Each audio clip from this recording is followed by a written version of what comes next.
Hola a todos y bienvenidos a nuestro canal con Penny. Hola. Y yo soy Mary y hoy os traigo un nuevo vídeo de Dune y en concreto sobre la cofradía espacial y los navegadores espaciales.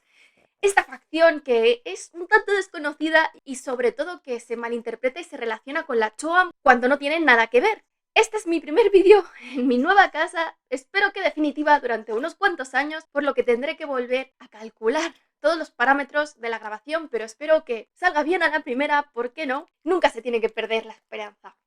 La Cofradía Espacial, como os he dicho, es una de las facciones del universo de Dune que tiene muchísimo poder a pesar de que siempre está en segundo plano con sus maquinaciones, pero que nunca pasa al primer plano como protagonista de ninguna maquinación, sino que simplemente ayuda a las maquinaciones de los demás. Esta facción es especialmente importante porque a ella pertenecen también los navegadores espaciales, que son quienes realmente aportan el poder de la Cofradía Espacial. ¿Cómo he enfocado este vídeo? Realmente hay mucha más información sobre la cofradía de lo que me esperaba y los navegadores, por lo que me limitaré a explicar cómo funcionan, su estructura, su origen, de acuerdo con la Dune Enciclopedia, no con el universo expandido, porque entra en contradicción. Y al final, la enciclopedia de Dune, por lo menos, se publicó durante la vida de Frank Herbert, hizo el prólogo, por lo que se supone que tiene cierta supervisión y que lo que aparece allí está como mínimo aceptado por Frank Herbert. Y además tampoco hablaré de lo que va sucediendo a lo largo de los libros de Dune, como he hecho algunas veces, porque si no este vídeo se hacía muy largo y, como os digo, la participación de la Cofradía Espacial en los hechos de Dune siempre está en un segundo plano y nunca es el protagonista de las maquinaciones.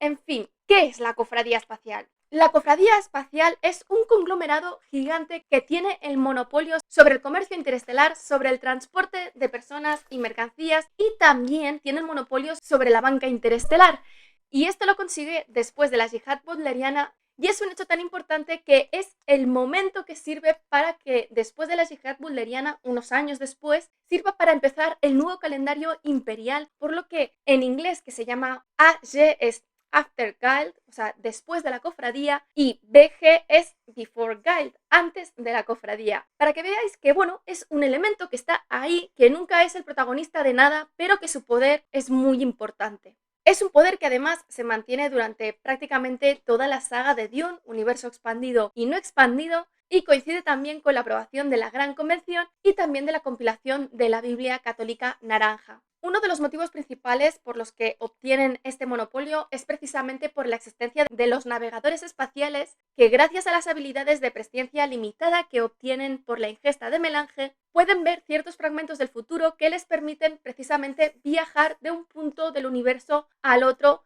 haciendo saltos temporales a través de agujeros de gusano de forma rápida y segura sin que la nave quede destruida. En cuanto a la estructura de esta organización, en la saga original, en los primeros libros no se dice demasiado, de hecho en el primer libro de Dune no se da apenas información. Luego van saliendo algunas cosas y entonces tú puedes ir deduciendo otras, y es que debido a la naturaleza de los navegadores espaciales y al monopolio que los otorga esta naturaleza, pues es en interés de la cofradía ser una organización reservada y secreta, como el resto de las facciones que hay aquí en el universo de Dune, ninguna es abierta a la información. Y esta organización es la que sustituyó precisamente a las máquinas pensantes que se encargaban de la navegación espacial, del mismo modo que las Bene Gesserit y los Mentat sustituyeron a las máquinas pensantes en otros aspectos. Y es que eran las inteligencias artificiales anteriores las que permitían hacer estos saltos espaciotemporales entre un punto y el otro del universo y mantener la comunicación entre los diferentes planetas, y cuando se prohibieron después de la yihad butleriana, el universo conocido se quedó completamente limitado en su viaje espacial. Y es precisamente el hecho de que sean los navegadores espaciales los que permiten recuperar este viaje rápido y mantener este transporte y comercio de forma rápida lo que hace que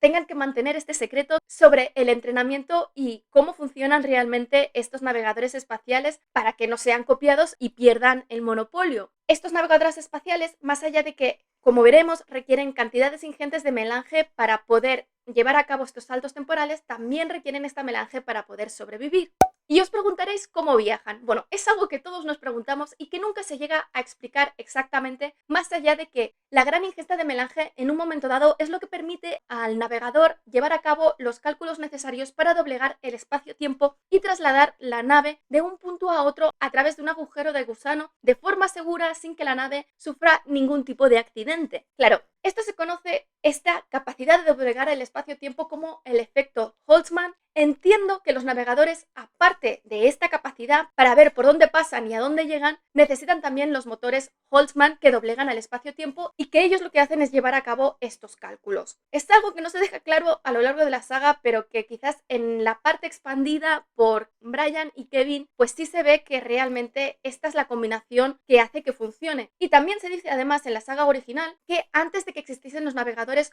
cuando únicamente existían los motores que permitían doblegar el espacio-tiempo, se calculaba que únicamente entre un 10 y un 15% de las naves que realizaban estos saltos conseguían llegar de forma segura al punto al que iban, y que es la intervención de los navegadores los que da este plus de seguridad, porque son ellos que llevan a cabo estos cálculos y gracias a su presciencia pueden ver si el lugar al que han calculado es un lugar seguro o no. Precisamente por eso, en los momentos en que durante la historia del Imperio ha habido una restricción de la melange, ha conllevado que se restrinjan también los viajes espaciales, precisamente porque los navegadores no tienen la melange que necesitan para poder llevar a cabo estos viajes. Durante los primeros libros tampoco se revela cuál es la estructura interna que rige dentro de la cofradía y qué diferencia hay entre la cofradía y los navegadores espaciales, pero a lo largo de la saga original de Frank Herbert vemos que por un lado están los navegadores espaciales, que están arriba de todo en la jerarquía y que son realmente quienes toman las últimas decisiones, pero que a su alrededor y por debajo de ellos hay una gran estructura jerárquica y burocrática de administradores, formada por humanos sin ningún tipo de alteración genética, que se ocupan de mantener las operaciones diarias y de la dirección de la cofradía, y que arriba de todo de esta organización administrativa hay el administrador jefe, que es quien tiene el máximo poder de decisión de toda esta estructura. Pero por supuesto, como os digo, los navegadores espaciales se quedan arriba, son quienes tienen la última palabra y por supuesto es el puesto de más prestigio y de más poder dentro de la organización, porque si no existiesen los navegadores no puede existir cofradía espacial. Entre este personal administrativo pues hay los asistentes directos de los navegadores espaciales, los embajadores que la cofradía tiene en todos los planetas como el resto de las facciones, así pues como el soporte técnico y los ingenieros que necesita para funcionar, porque al fin y al cabo ellos mismos se fabrican sus naves. Y todo este personal normalmente se distingue por llevar un uniforme, que es un uniforme gris que tiene el emblema de la cofradía en las mangas del uniforme. Por otro lado, en la enciclopedia de Dune se desarrolla muchísimo más esta organización interna, así como su historia, pero dentro de esta organización administrativa se nos dice que se pueden distinguir entre 5 departamentos principales. Los dos primeros pues son los que necesita toda organización, que es el departamento legal y el departamento de contabilidad, que llevan a cabo pues las funciones normales de este tipo de departamentos. Luego hay el departamento de seguridad, que aparte de llevar a cabo las funciones normales de policía y seguridad que necesita una organización de este tipo, primero para asegurarse su secreto y segundo pues para asegurar sus mercancías y sus operaciones, pero aparte tiene una policía secreta que se encarga de llevar a cabo operaciones encubiertas para proteger los intereses de la cofradía, como tienen por otro lado el resto de facciones. Asimismo, hay el departamento de operaciones, que se encarga pues de dirigir las operaciones del día a día, y finalmente hay el departamento Tupil, que es el planeta original donde está la organización de los navegadores espaciales y que, siendo su planeta base, se mantiene su localización en secreto, y que allí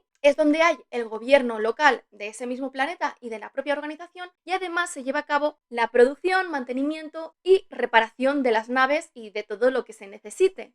Antes de entrar en la historia, voy a hacer un breve apartado de los navegadores espaciales, siendo estos, pues como os he dicho, los que tienen la posición de poder más importante dentro de la cofradía, y de hecho fueron los primeros navegadores quienes fundaron la cofradía, y estos navegadores no son sino que seres humanos modificados genéticamente dentro de la propia cofradía para obtener una sensibilidad especial hacia la melange y de este modo así poder desarrollar las facultades de presciencia limitada que necesitan para poder navegar de forma segura a través del espacio mediante el efecto Boltzmann. Los navegadores espaciales, como os he dicho antes, necesitan grandes cantidades de especia, no solamente para poder llevar a cabo estos cálculos y tener estas visiones de presciencia para asegurarse que el camino que siguen es seguro, sino que también como ingieren estas cantidades ingentes para poder hacer esto y poder desarrollar esta presciencia, pues tienen una dependencia física muy importante de la melange, por lo que necesitan estar ingiriendo grandes cantidades de melange continuamente para poder vivir. Precisamente es a partir del segundo libro de la saga de Mesías de Dune que vemos realmente cómo son estos navegadores espaciales cuando vemos al navegador Edric, que bueno, que al final parece que es el único que existe para toda la saga, pero la cuestión es que vemos por primera vez cómo los navegadores espaciales están encerrados en unos tanques muy grandes, inundados por la especia en forma de gas naranja, que tiene una concentración de especia muy grande y que siempre se tienen que mantener unos niveles para garantizar la supervivencia del navegante, y donde el navegante pues flota habiendo perdido prácticamente su forma humana, que es algo a lo que siempre se hace referencia precisamente por esta exposición continua a grandes cantidades de especie. Se describen así a los navegadores con cuerpos mutados y atrofiados, con la cabeza y las extremidades alargadas y con los ojos más grandes de lo normal y completamente azules como tienen los Fremen, lo que se conoce como los ojos Divat, de azul dentro de azul, pero que además este azul es especialmente de un tono oscuro. Se han hecho diferentes ilustraciones para representar a los navegadores espaciales, pero la mayor parte de ellas coinciden en representar a los navegadores con características anfibias, y ya vemos que a Edric en Mesías de Dune se le describe como una especie de pez humanoide, como una figura alargada con las manos y pies desproporcionadamente grandes y con membranas que unen los diferentes dedos, como es característico de los anfibios. En los siguientes libros, Frank Herbert a veces hace descripciones un poco diferentes, pero todas ellas coinciden con este parecido con los peces. Y su dependencia al tanque y al gas naranja es tal que la forma más fácil de acabar con ellos es precisamente rompiendo el tanque, ya que no pueden subsistir fuera de él más allá de un corto espacio de tiempo. Asimismo, si os está gustando este vídeo, no olvidéis suscribiros para seguir viendo los vídeos de Dune que voy colgando. Y ya entrando dentro de la historia de la cofradía espacial, como en la saga original se da muy poca información, esto lo he sacado básicamente de la enciclopedia de Dune, que como os he dicho tiene cierta supervisión de Frank Herbert, por lo que no coincide con el universo expandido, con las cosas que han modificado Brian Herbert y Kevin J. Anderson. Pero para mí esta sería la historia real de los navegadores espaciales si tuviese que apostar por nada. El gremio de navegadores fue la segunda escuela de entrenamiento que usó la melange para obtener habilidades que les permitiesen sustituir las funciones de las máquinas pensantes, en este caso concreto para la navegación espacial, y solo detrás de las Bene Gesserit, que fue la primera escuela que estudió la melange. Y como os he dicho antes, su existencia es tan importante que su establecimiento como monopolio para el transporte y el viaje hiperespacial, así como la banca, sirve para el inicio del calendario imperial y sucede poco después de lo que se conoce como la Gran Convención, que es un tratado establecido entre las grandes casas, el Imperio Corrino y la Cofradía Espacial, que establece la normativa por la que se regirá el nuevo sistema político, entre lo que se incluye, por supuesto, la prohibición de todas las máquinas pensantes y la compilación de la Biblia Naranja. Los navegadores se refieren además entre ellos como el Corpus Luminis Praenuntiatis, que se traduce como la unión del ojo que ve el futuro, y que son la organización que de facto tienen los derechos exclusivos sobre el viaje espacial más rápido que la luz, porque aunque es la cofradía quien tiene el poder, quienes realmente controlan la cofradía son los navegadores. ¿Y cuándo se inicia todo esto? Pues 94 años antes de la cofradía, unos refugiados ixianos liderados por Aurelius Benport y Norma Semba llegan al planeta de Tupil y allí establecen lo que se conoce como la Sociedad de Marineros Místicos, que más adelante se convertirá en la Cofradía de Navegadores y esta en la Cofradía Espacial. Allí es Norma Semba que empieza a trabajar en el viaje hiperespacial sin estas máquinas pensantes, experimentando con el uso de la melange para adquirir estas habilidades. 10 años después de esto, la primera nave con capacidad para doblegar el espacio-tiempo es completada y es la propia Norma quien hace su primer viaje hiperespacial ingiriendo melange y convirtiéndose en la primera navegadora, pero sufre daños cerebrales porque, claro, aún no estaba todo bien atado. Poco después, Benport lleva a cabo otro viaje espacial y desaparece en el intento, y pocos años después Norma Semba muere. Pero estos fallos no desaniman a la población de Tupil, ya que la sociedad fructifica y siguen investigando para llevar a cabo estos viajes hiperespaciales, y entre ellos Frelo Mason es quien acaba dirigiendo la sociedad, manteniendo este objetivo de convertirla en una organización que tenga el monopolio para el viaje hiperespacial y que se convierta en la cofradía espacial que todos conocemos. Fue precisamente su hijo quien 12 años antes de la cofradía, cuando todo esto pues ya estaba bastante controlado, reveló la existencia de su tecnología y se alió con el nuevo imperio fundado por la Casa Corrino, que aún tenía pues mucha precariedad porque no estaba establecido en su poder y estaba realmente en luchas de poder con el resto de las grandes casas, y después de unas negociaciones problemáticas y tener que demostrar que realmente tenían la capacidad de viajar por el espacio-tiempo, eso sí, escondiendo la existencia de los navegadores y cómo funcionaban realmente las naves espaciales y por supuesto su dependencia de la melange, que el emperador Corrino de entonces, Saudir I, se dio cuenta de que la unión con la cofradía pues le aportaba muchas ventajas y que estas ventajas le servían para reafirmar su poder y contener al resto de las casas que formaban parte del Landsraad, asegurándose la cofradía por su lado el obtener el monopolio sobre todo esto y además que se respetase su privacidad y la ubicación secreta de su planeta bajo la amenaza de destruir la capacidad para viajar si se violaba alguna de estas condiciones. Para acabar con las tramas políticas del resto de las casas, que por supuesto, pues inicialmente, antes de que se firme la Gran Convención, intentaban llegar a un acuerdo con la cofradía precisamente para conseguir ellos este lugar preeminente por encima de las otras casas e incluso convertirse en la casa regente, la cofradía y los Corrino, para contener todo esto, acabaron creando la Choam, que ya os he dicho que es algo distinto,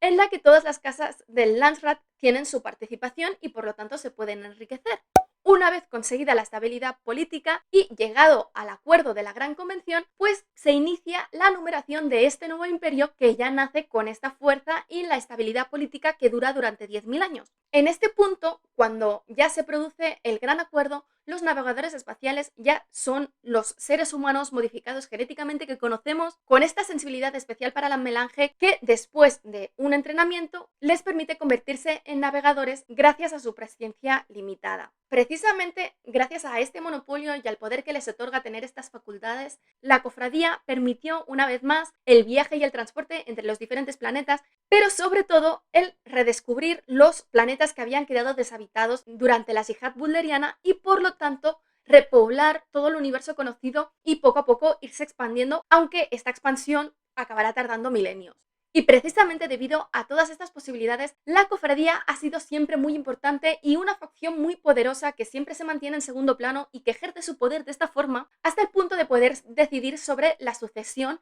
del siguiente emperador en la Casa Corrino, puesto que la cofradía es uno de los pilares que permite a la Casa Corrino mantenerse en el poder. Y es así que la cofradía espacial, pese a que, según la Gran Convención, tiene que mantenerse en una posición neutral a lo largo de toda la historia del imperio y por supuesto de el momento en el que se escriben los libros, ha utilizado su poder para permitir que las casas se traicionen las unas a las otras, precisamente porque cuando infringen esta neutralidad a la que están obligados, realmente las consecuencias para ellos son prácticamente nulas, porque todas las casas dependen de la cofradía para poder mantenerse económicamente, por lo que aunque la cofradía te traicione ayudando a tus enemigos, la necesitas luego y es algo de lo que se ha aprovechado continuamente los navegadores espaciales para favorecer a aquellos que a ellos les interesa y perjudicar a aquellos que no les gustan sin tener ningún tipo de consecuencia. Y de hecho es gracias a la cofradía espacial que la casa Atreides cae en el primer libro, porque es quien permite a los Harkonnen y a la casa Corrino mandar las tropas suficientes como para poder hacer caer a la casa Atreides. Y no solamente eso, sino que ya dentro de la propia legalidad, la cofradía tiene sus propios protocolos y controles que el resto de poderes y casas tienen que respetar para poder comerciar con ellos, imponiendo limitaciones sobre lo que se puede transportar y cuándo, cosa que obliga a las casas e incluso a la casa Corrino a tener que recurrir a los contrabandistas para sortear estas limitaciones o bien sobornar a la cofradía, que siempre funciona siempre y cuando la cofradía tenga interés en las maquinaciones que tú quieres llevar a cabo. Precisamente no es hasta la subida de los Atreides, ya con Paul Atreides, que debido a que controla la melange gracias a controlar a Arrakis, que este poder de la cofradía no se empieza a ver limitado. Y es por ello que la cofradía siempre estará en todas las conspiraciones que existan de las diferentes facciones para hacer caer a la casa Atreides y así poder recuperar su poder. Y bueno, eso es todo, espero que os haya gustado. Si es así, dadle al like, dejad comentarios que ya sabéis que siempre los contesto. Si no estáis suscritos, suscribíos y sobre todo, dadle a la campanilla para que YouTube os avise de cuando cuelgo nuevos vídeos, que dentro de los vídeos de Dune, los siguientes van a ser los Ixianos y su tecnología, el arco del personaje de Dama Jessica, de Lady Jessica y finalmente las habladoras pez. Nos vemos en el siguiente vídeo.